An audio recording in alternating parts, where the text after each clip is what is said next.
Well, hello there, and good morning, and welcome back again. And welcome if you're visiting for the first time. This is my morning vlog, which I may start to call Art in a Morning Cuppa, or Cuppa and Art, something like that, because I have my first mug of tea in the morning, usually tea, sometimes coffee.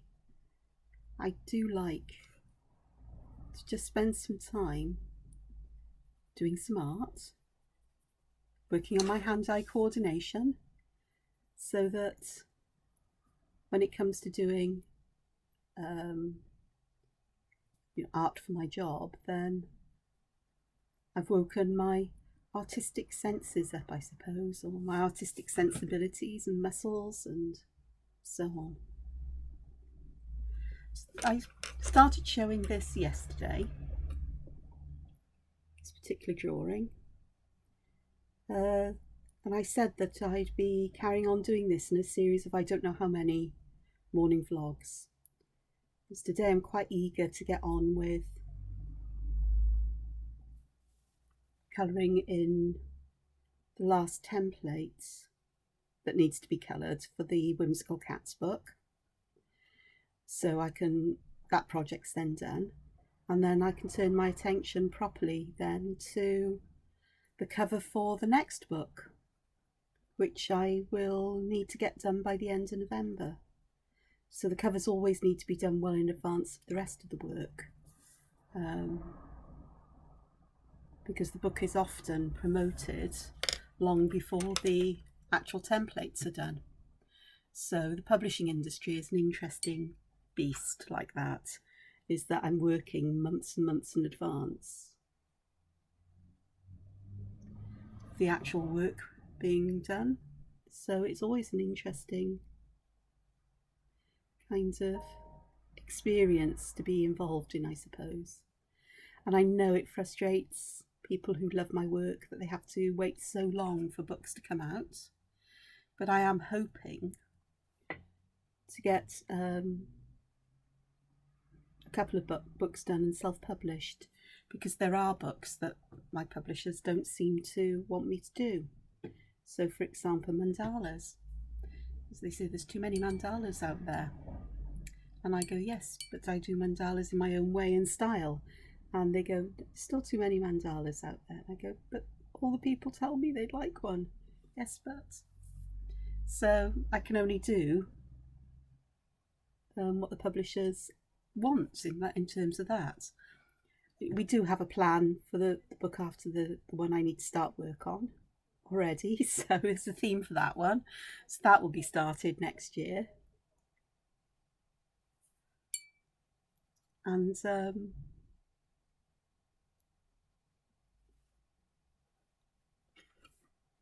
yeah, so I'd like to get that template done today if I can, although I do have a meeting this afternoon, and it looks like it's going to be quite nice. So if I can get that done soon enough before I turn my attention to the cover for the next book, it'd be nice to get out for a walk before the meeting this afternoon, I think.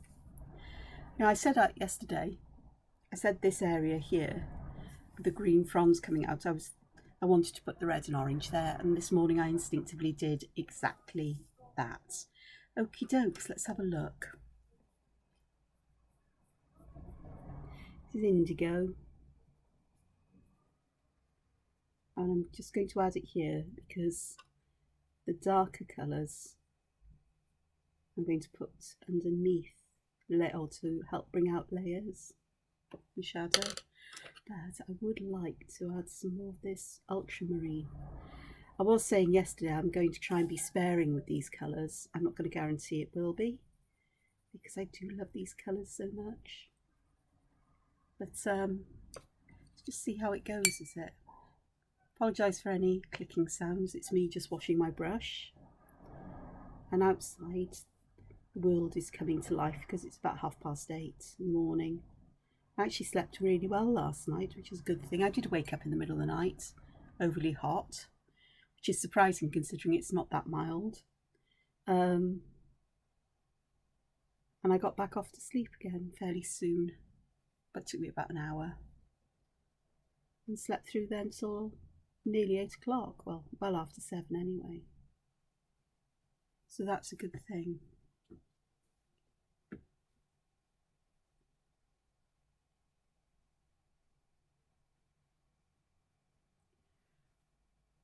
There's not much else yesterday. I got 2 templates coloured in.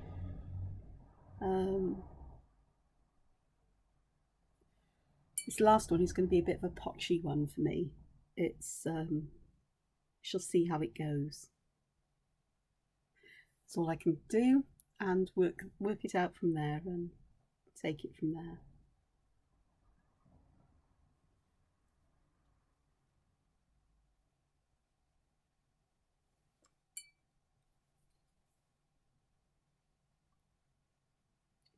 All the templates are quite cute and whimsical in the book, which is great. It's my style exactly. That's not too, it stands out, but in a nice way. Okie dokes, these shells. Right, oh, have I got a piece of paper somewhere? That'll do, the back of that one will do. I use the backs of paper quite a lot. So if I do anything with this, nobody will see it. Right, let me have a look at that and the mustard. That green and mustard, and see how they blend.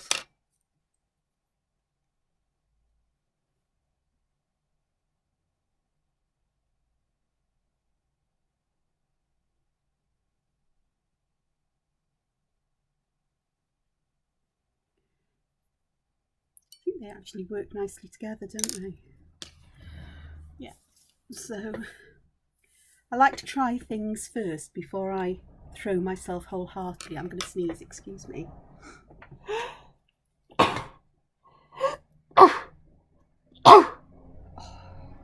blimey, morning waking up. Because I have a feeling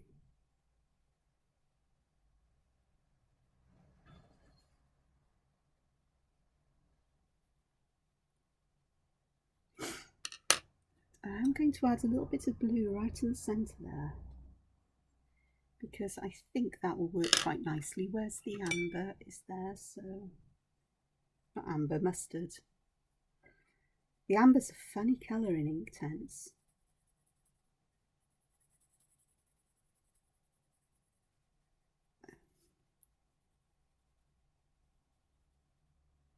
Let's get those there, and this here. And I'm going to do just one shell for now, and then I shall see how I feel about it. I think it'll be okay, actually. I think it'll work out quite nicely. Perhaps just a little bit more of that blue there. The aquamarine just to help separate the colours. We'll work out the bit in the end in a moment. Let's have a look. I did take the Inktense right the way up to the edge here, because I'm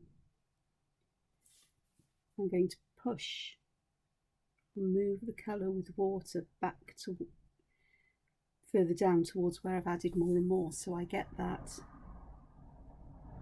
changing colour from light to dark, you know, changing intensity from light to dark. I need a bit more water on my brush.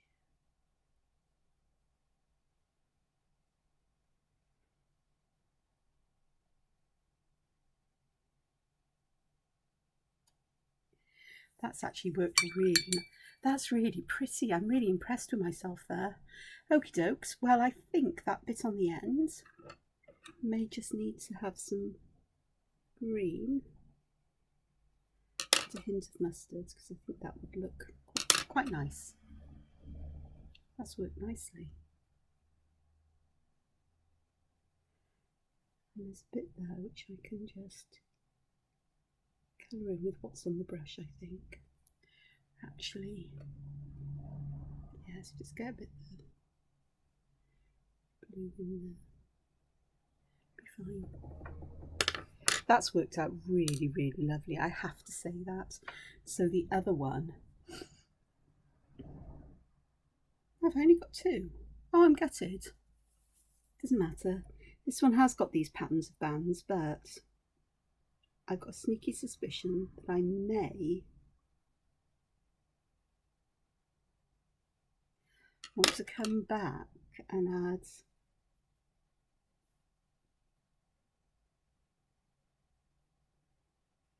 metallic colour in these bands, perhaps, because I do have a fondness for adding metallic, or perhaps they'll make them shiny with that could be quite nice actually, the glaze. Okay, let's get plenty down here. I can feel this scratching against the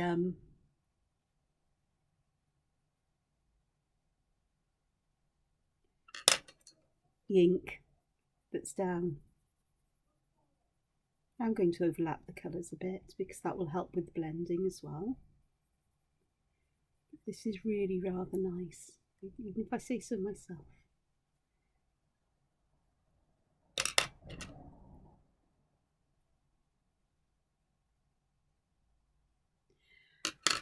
Not something I normally do, but I think I'm learning from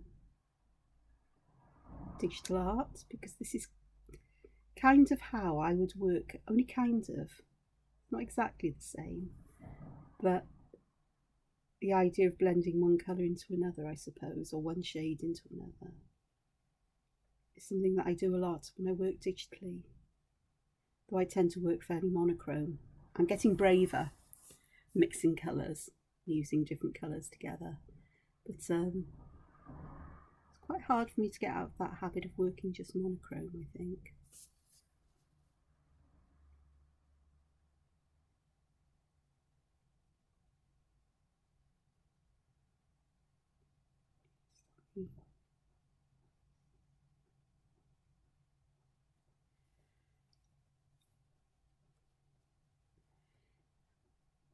Okay, I'm sold on this.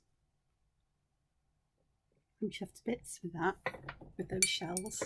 I really am. And for me, that's a step forward. You have joined me at a momentous moment here in my artistic journey. Suddenly something has clicked with me and it makes sense, which is kind of worrying in its way. But it's fine.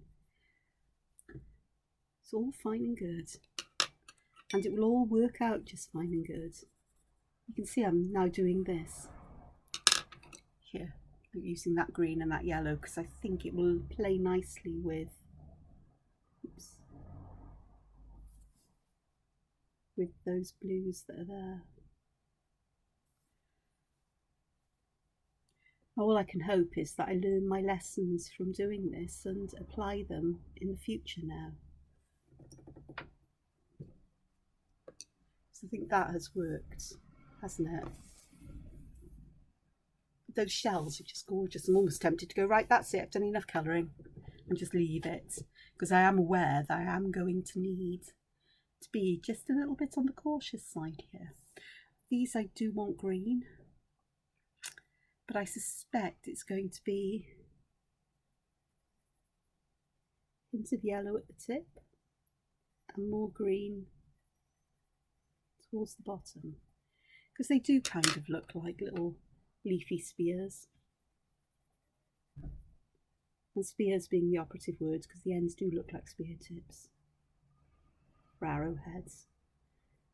I say spears because the ends are long and thin. They're sinuous. It's a lovely word. I do like words. I have a long list of favourite words. Well, I used to have a long list somewhere. I don't know where I've put them, but I really do have favourite words. In fact, I used to have a jar with blank paper, and every time I came across a word I really liked, I'd write it on paper and pop it in the jar. I wonder whether I've still got that. I may have. If not, I think I'm going to have to reinstate that kind of idea, because it's quite nice to have something like that. I can keep track of them in a notebook, but you just get a list and you look through them, whereas in a jar I could pull them out at random and work with them, which is always a nice thing to do.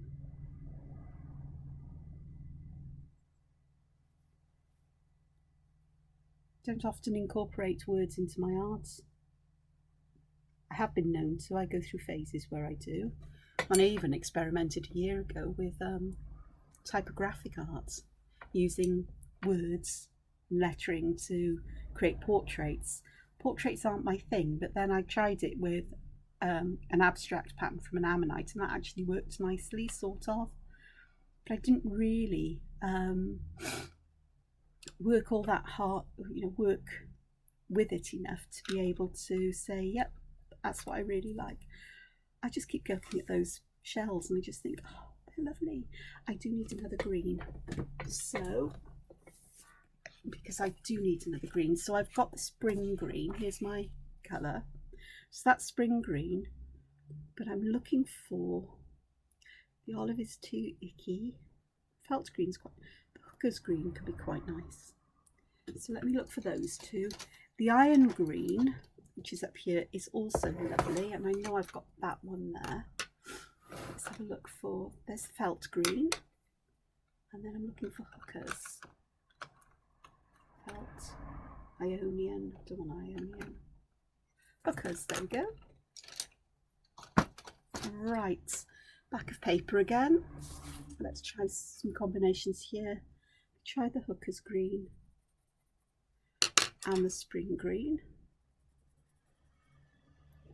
Yeah, spring green and the felt green. I'm going to see which of these I like the most. And then I've got iron green here. I'll try that with spring green, but I think I might try it also with the hooker's green on the other side. Let's try it, iron green and felt green. Now my problem is I'm going to have to try and remember which is which here, and I'll manage it somehow. I will. So let's have a look.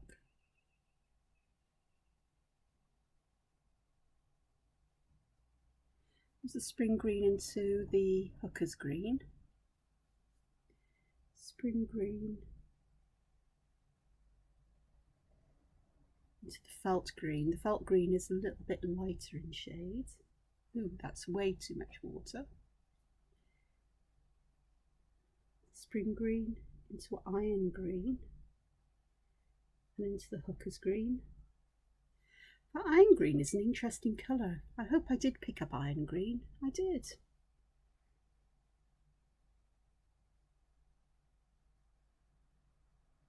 The iron green is nice. It's a darker, more bluey green than, or greeny blue than the aquamarine. But green aquamarine. But it seems to work nicely because of that. So I think I'm going to hang on to the hooker's green. I'll put the felt green back and then the rest can just go out the way. That'll work. So the iron green, I'm going to start adding here.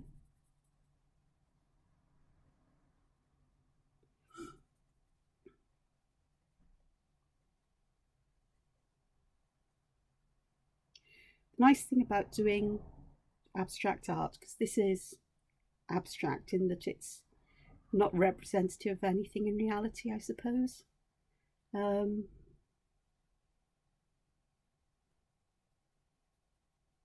It's all from my intuition, my imagination, even though it's informed on observations I've made from things that are in the world,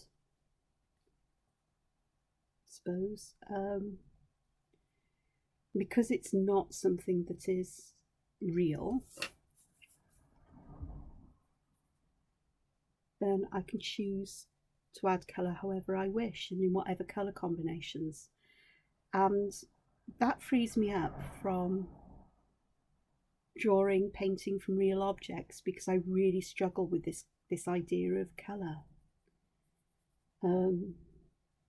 Because it's the scientist in me, the scientific drawing that I had to do and observations, is that you have to get the colour to be exactly as it was, but veering away from that to produce colour that is representative perhaps of my mood, my feeling, or the mood that I want to evoke in something. or the colours that I'm drawn to on a particular day. It's a lot harder for me to do. And that is partly as I'm talking, and it's been rolls around my head quite a bit, this thing to do with colour, is that when I'm doing abstract, whimsical art, entangled art, whatever it may be, I'm free of those restraints of colour, of natural objects, or as things should really be. So I can pretty much use any colours I like, which is great to a degree. I then have to think carefully about how I combine the colours to get them to work together. This is the hooker's green, so I'm going to use that next. And then at the tip, I'm going to put some spring green in, just to lighten the tips up. So, yep, I know I'm getting all more complicated. 3 colours. Oh, you know, this area is long enough to allow me to do that. And again, this is an analogue of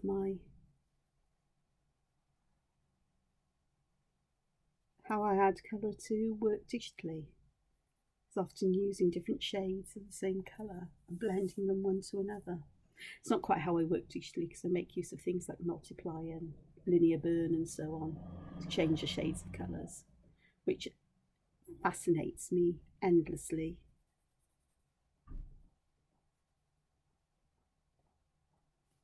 I suppose this is the traditional media, as I say, analogue as in analogous to, similar to, of that process.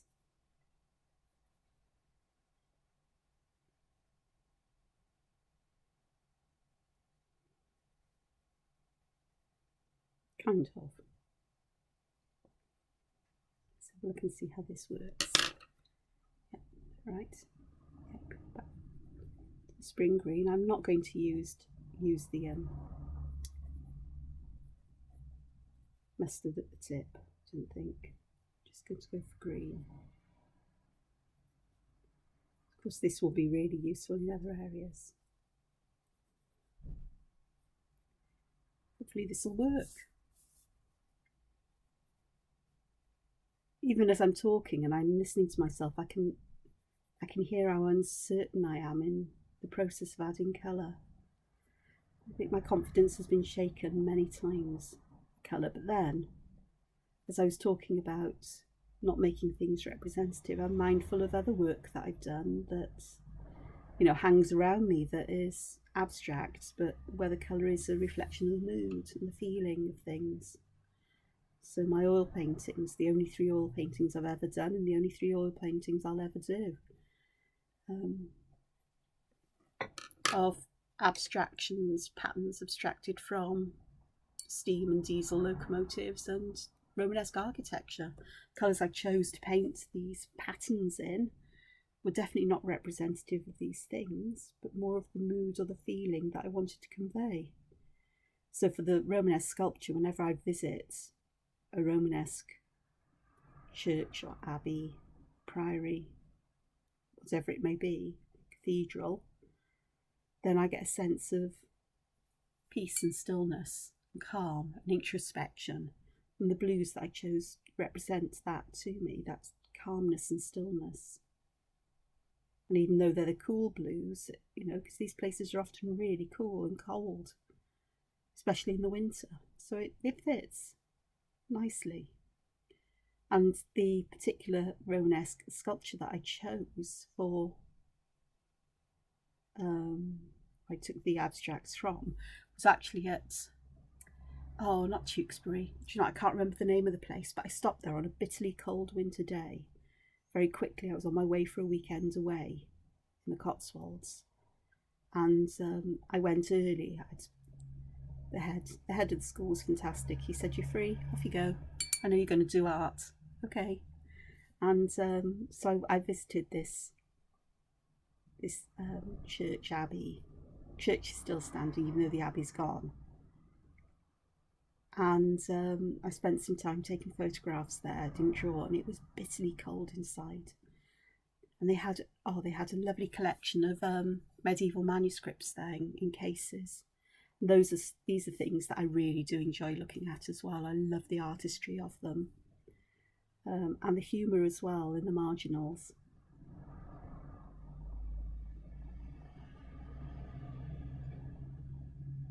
For some reason, you often find snails being used as steeds for knights, or people fighting, and very strange, or people riding snails. It seems that snails occupied a large part of the humour for some reason. So the blue colour, the cool blues, were just a memory of that place, how cold it was, because it was late. It was beginning to get dark, because it was late, sort of middle to late end of January. And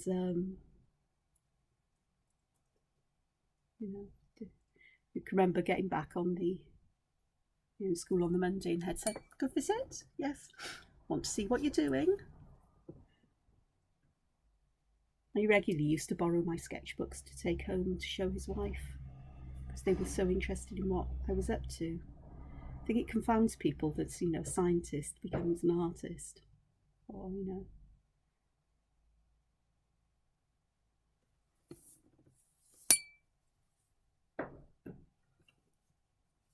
And it was lovely that you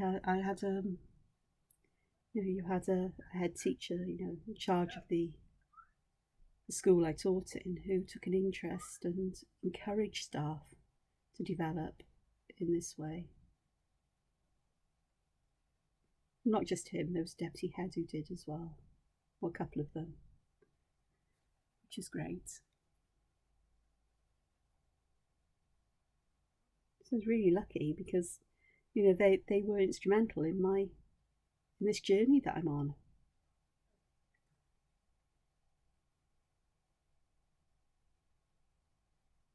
And they also knew that it didn't take me away from commitment to my other work, but I also, they were aware that it also helped me manage my emotions. And when I had my first big breakdown, we had a different head in charge then, but the deputy head, who I spoke to about the issues I was having and dealing with at the time, was very understanding that, if you whatever you need to do, if you need to spend your non-contact time involved in art to help yourself for the next lesson to come, you do that. And I also had what I called a get out of jail free card, so that if I had non-contact time, I could just, and I never abused this, I could just let our lovely receptionist at the time just say, I'm going off site, I'll be back for my next lesson before then. And I just let them know I was off site, no questions asked, though the receptionist knew she was in on it, because I told her, because I knew I could trust her. And I could just go away from the school and have a break. And sometimes it was just drive somewhere, or go to, there's a craft shop not far away, just pop there and have 10 minutes just looking around, and then head back to the school feeling in a better place, ready for my next day, my next lesson. And that was one of the great coping things that I had at one time or another. So I have impressed myself here today. I really have. I am chuffed to bits with this. I think I've done a nice job here. I'm so glad I've tried out blending colours on this, because I have done this in the past, but not for a long time. So I keep saying my ability to use colour has been shaken a lot over the years. And again, it's finding the right medium. So it's now working with this and working out how I can use the Ecoline pens or watercolours to do something similar.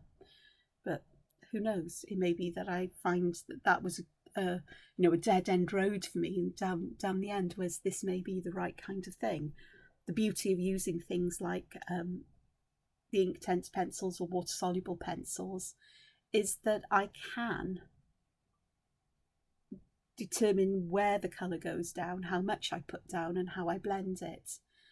And in a way that watercolour you can do. I can use a dry brush and paint that is got a lot of paint and not so much water in it to do this. But I do struggle with that, and it never looks quite so nice. This is quite patchy if you look close up, but then, you know, and the camera's picking up imperfections.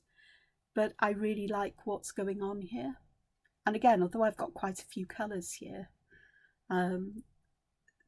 there's still a limited range of them, and what I will use them for and how I'll use them. It's like the madder brown has been used here, and I may use that in one other place just so that there's a repeat of it, so it's not just on its own. But I don't think I'm going to be using that much, although I may add some of the red to it. But I am going to finish this here, and with a smile on my face. I haven't messed this up yet. There's still plenty of opportunities for that, but we shall go. I'm not sure what I'm going to do in the sections of these fronds I've just completed. Do I go with the orange and red like I did over here, or do I go with the aquamarine? Would be quite nice.